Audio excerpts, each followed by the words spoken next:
UVA has suspended a woke student tour group at the behest of Glenn Youngkin's far-right zealots. Chris Graham here in Augusta Free Press. This word came out this week. Good reporting by the Cavalier Daily, the student-run newspaper on grounds at UVA. The official word on why UVA suspended the University Guide Service from leading tours to prospective students and their parents is that the group supposedly isn't able to staff the required number of tours. And then there's a little addendum about how the information provided during the tours isn't consistent. The real answer is hinted at in that second part about the tours not being consistent. Score another point for Governor Glenn Youngkin and his appointees to the University of Virginia Board of Visitors, who want you to think that UVA is too woke.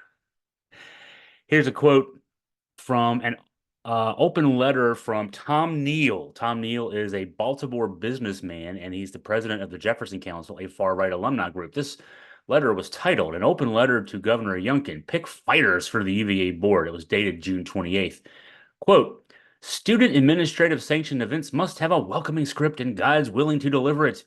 However, these tours have degenerated into discourses on slavery, segregation, racism, and the persecution of indigenous peoples.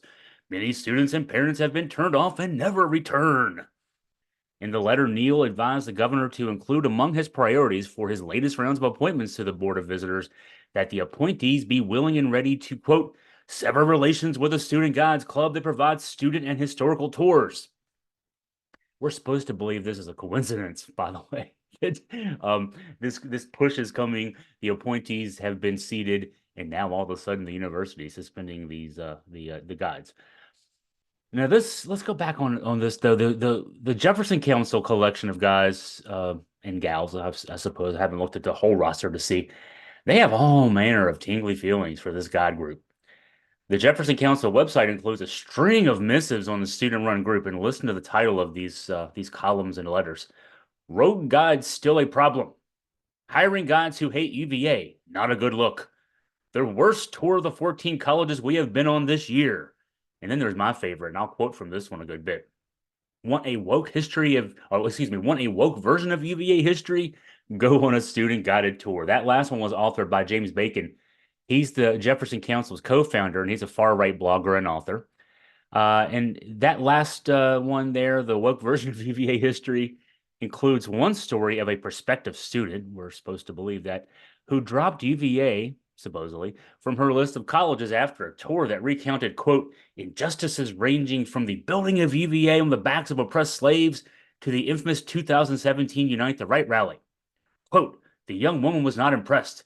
If the recitation of left-wing grievances defines the zeitgeist of UVA today, this was not the place for her, Bacon wrote. Okay, so one, that's her loss. It's probably fair to assume that UVA wasn't the place for this possibly apocryphal young lady in the first place, if being confronted with uncomfortable historical reality isn't her cup of tea. Two, you can see where this is going and what the grievances are from this group. As Bacon wrote in his woke version of UVA history tome, the training for guides is, quote, laden with the rhetoric of the social justice movement. And he complains that the, quote, leftist framing of historical issues during the training has insinuated itself into many tours. More quotes. Through their interactions with hundreds of thousands of visitors every year, the student guides are forging a negative image of UVA, Bacon wrote. Quote, the board has an obligation to ascertain if irreparable damage to the university's reputation and recruitment is being done. Like the authoritarian manner I'm reading that in, I'm almost trying to like channel some Jim Bacon there. It should be against this backdrop that we should now consider the move by the university to suspend the guides. Again, the official word is from UVA spokesperson Bethany Glover. She emailed a statement to the Cavalier Daily, which first broke the story. I mentioned that. I want to give them credit. Kid's doing a good job. The official word is that the university is working with the group on a, quote, performance improvement plan, which will extend through the fall 2024 semester, reviewing the university's expectations for guide attendance and tour content and delivery. Another UVA spokesperson, Brian Coy, issued a statement to the New York Times, and he told the Times that some guides had missed some appointments. And that would be an obvious issue if that's true. You'll hear later that the guides themselves pushed back on that. And then Coy reinforced the performance improvement plan point that Glover had made, noting that while, quote, some of the tours have been excellent and comprehensive, others have been found to be in need of work.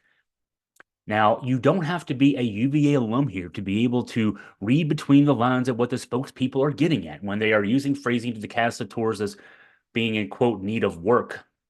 The administration is responding to the marching orders from Youngkin's anti-woke BOV appointees. That's what's going on here. The God Service, in a statement to the Cavalier Daily, pushed back against the narrative that the school and its anti-woke detractors are advancing. Here's the statement. The justification for these suspensions is based on the administration's view that UGS is failing to fulfill its delegated functions, particularly in terms of reliability and tour quality. Our own accountability measures, including tour feedback solicited from all admissions tour visitors, suggest that this is an incomplete view of our tours. Now, in the interim between now and whenever it is that the guys get back from their anti-woke re-education camp, you can imagine that the beatings will stop when morale improves. Student interns employed by the Office of Admission, we're being told by the university, will be conducting admissions tours for prospective students and their families. Hooray. I'll give the last word here to that Neil fella who started this. Well, he didn't start it. He just perpetuated it with his letter. He gave this comment to the New York Times. We've gotten hundreds of emails, calls, and texts from prospective parents saying, quote, I am so turned off that my kid is not going to Virginia. Hundreds, no doubt. Going back to Neil, we're not antediluvian right-wing zealots. If we can get balanced tours, which is your first blush for many coming to UVA, that's all we want. Now, I'd said that I'd give Neil the last word here, but I like his word choice, antediluvian. The first definition for antediluvian in Merriam-Webster is, quote, of or relating to the period before the flood described in the Bible. Okay, I think, technically he's not referring to, and then their group is, they're not antediluvian right-wing zealots, I guess he said. They're not trying to take things back to before Noah. Maybe 1974 when the first fully integrated class in terms of women and black students graduated. Maybe that's what they're looking for here. Hey, if you have any questions for me, comments, feel free to email me at chris@augustafreepress.com.